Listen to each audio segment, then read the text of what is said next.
안녕하세요, 여러분. 나폴리탄 괴담, 그 중에서도 규칙 괴담은 좋아하시나요? 저는 무척 좋아한답니다. 뭐랄까, 내가 저 상황에 놓이면 어떤 행동을 해야 최선일까? 를 고민하는 맛이 있다고 해야 할까요? 나를 주인공에 대입해서 읽는 장르이다 보니 몰입도 더 잘 되는 느낌이고요. 여러분의 표정을 보니 잡설이 너무 길었던 것 같네요. 본론으로 넘어가도록 할게요. 일단 간단하게 말씀드리자면 규칙 괴담에 나오는 내용은 모두 현실에서 일어날 수 있는 것들이에요. 네, 믿기 힘드신 거 알아요. 하지만 진실이에요. 물론 당연하게도 여러분이 봤던 규칙 괴담 속 내용이 그대로 일어난다던가 할 가능성은 터무니없이 적어요. 그러나 규칙 괴담에서 주로 쓰이는 설정, 그러니까 어느 순간 미지의 장소에서 눈을 떴고 바로 눈앞에는 한 장의 규칙서만이 놓여 있었다. 혹은 단순한 알바라고 해서 갔는데 규칙서 하나 던져주고 못 지키면 죽는다고 통보하더라는 경우가 실제로 종종 일어난다는 이야기예요. 정말 두려운 이야기죠. 갑자기 몇 가지, 어떤 경우는 수 가지의 규칙을 들이밀고 하나라도 어기면 죽거나 그 이상 최악의 결말을 맞이하게 될 거라고 하니 말이죠. 자, 이제부터 잘 들어주세요. 이렇게 두려운 상황에 놓이게 되더라도 살아남을 방법은 있기 마련이니까요. 그게 뭘까요? 어떠한 경우든 평정심 유지하기? 생존을 위해서라면 신체의 일부 정도는 희생할 수 있는 대범함 가지기? 물론 저런 것들도 도움이 되기는 하겠죠. 하지만 모두가 저럴 순 없잖아요. 냉정하게 생각하면 타고난 몇몇 사람들이나 가능하겠죠. 그래서 제가 드리고 싶은 말씀은 대응하지 말고 대비하자는 거예요. 사실 미지의 공간에 떨어진 모두가 같은 조건에서 살아남아야 하는 건 아니거든요. 여러분이 일상 속에서 하는 작은 행동 하나하나가 쌓여서 그런 상황에 놓였을 때 큰 도움이 되어주기도 하고 오히려 위험에 빠뜨리기도 해요. 지금부터 어떠한 행동이 어떠한 영향을 미치는지 설명해 드릴 테니 제대로 외워두세요. 남에게 해를 입히지 마세요. 당신이 저지른 여러 가지 악행, 특히 누군가를 고통스럽게 한 업보는 반드시 돌아오게 되어 있어요. 교묘하게 빠져나가려고 해도 소용없어요. 업보라는 건 죄를 저지른 사람의 의도나 처해 있는 상황, 용서받았는지의 유무 같은 구체적인 부분까지 모두 감안해서 돌아오니까요. 물론 신이 당신을 벌할 것이다. 죄를 저지르면 지옥에 떨어진다. 이런 이야기는 아니에요. 저 역시도 그런 절대적인 존재는 믿지 않거든요.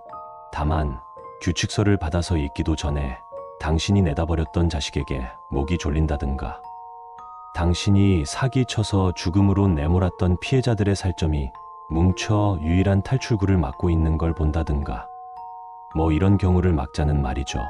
반드시 기억하세요. 업보는 언젠가 돌아옵니다. 인간이 아닌 무언가를 키우는 건 언젠가 도움이 될 거예요. 인간이 아닌 무언가라고 하니까 좀 섬뜩하게 들릴 수도 있겠는데, 사실 강아지나 고양이, 그것도 아니면 햄스터 같은 거라도 키워보라는 거예요. 애완동물을 키우라는 소리냐고요? 비슷하지만 조금 달라요.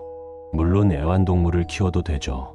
하지만 경제적으로든 집안 사정으로든 동물을 키우기 힘든 사람이 있잖아요.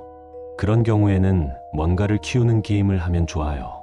그 게임 아시죠? 다마고치라고 사이버 애완동물 키우는 게임. 그거랑 비슷한 류의 게임이라도 해보라는 거예요.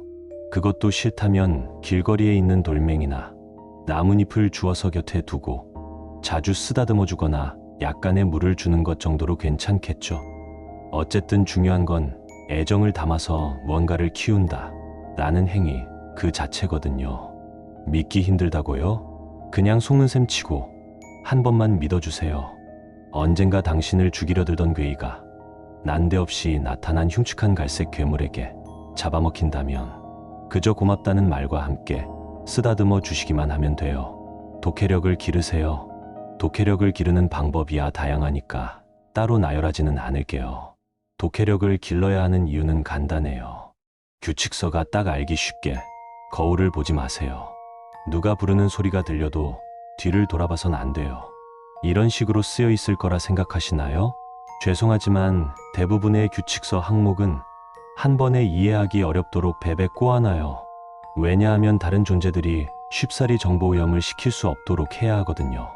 예를 들자면 당신 뒤통수에 뒤에 거울에 놓인다고 가정했을 때 그 상의 빛을 아이가 가리키는 방향에는 인간이 되었으나 인간이 되고 싶지 않아 인간을 포기하고 마지막엔 인간으로 남기를 바랬던 존재가 과거엔 있었으나 현재엔 없고 미래엔 중첩되어 있을 예정입니다.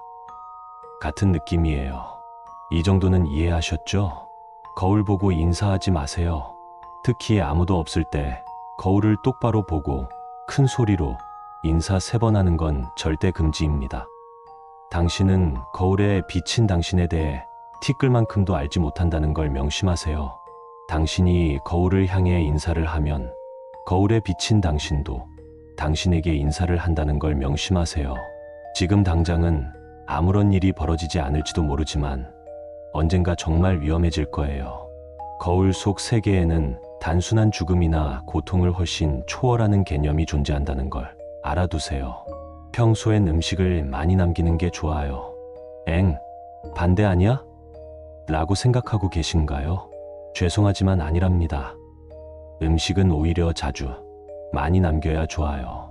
당신이 남긴 지 수십 년은 넘은 그 끔찍하고 썩어 문드러진 음식물 쓰레기는 어떤 존재들에게는 당신보다도 맛있는 별미로 인식되기도 하거든요. 감정을 숨기지 마세요. 최대한 밝게 웃고 불같이 화내고 하늘이 무너진 것처럼 우는 게 좋아요. 무표정으로 감정이란 게 존재하지 않는 것처럼 구는 건 장담컨대 최악의 선택이에요. 사람들을 위험한 곳으로 끌고 가는 존재들은 무슨 일이 있어도 덤덤할 것 같은 인간의 얼굴에 경악과 공포가 드리워지는 걸 제일 좋아해요. 이 글의 7번 항목을 읽지 마세요. 절대 읽어선 안 돼요. 무슨 내용인지 이해해선 안 돼요. 궁금증을 참을 수 없을 것 같다면 그냥 2, 3번 항목까지만 읽고 나머지는 보지 마세요. 3번부터 이렇게 경고를 했는데 멍청한 행동은 하지 말아주셨으면 좋겠군요. 글로 작성된 모든 것을 의심하는 습관을 기르세요. 규칙서라는 건 절대적이지 않아요. 규칙서라는 건 어디까지나 사람이 쓴 거고 따라서 아무리 정보 오염을 피하려고 해도 어쩔 수 없는 경우가 있거든요. 일상생활에서 읽게 되는 평범한 글도 정보 오염되지 않았을까 의심하는 습관을 가지면 규칙서가 오염되었는지 아닌지 구별할 수 있는 능력을 기를 수 있을 거예요. 가장 쉬운 방법은 글의 순서가 제대로 되어 있는지 확인하는 거예요. 예를 들어 규칙서의 7번 항목이 맨 위에 있거나 1번 항목이 맨 아래에 있다면 그 글에는 문제가 있는 거겠죠. 글을 제대로 읽기 전에 항상 번호가 제대로 매겨져 있는지 확인하도록 해요. 두 번째는 조금 애매할 수 있지만 본인이 읽는 글이 정말 글처럼 쓰여져 있는지 확인하는 거예요. 만약 글을 읽는데 글의 작성자가 누군가와 실시간으로 상호작용하는 것 같은 부분이 섞여 있다. 그건 분명 문제가 있는 거죠. 그것도 굉장히요. 적어도 글을 쓴 게 인간이라면 그러지는 않을 테니까요.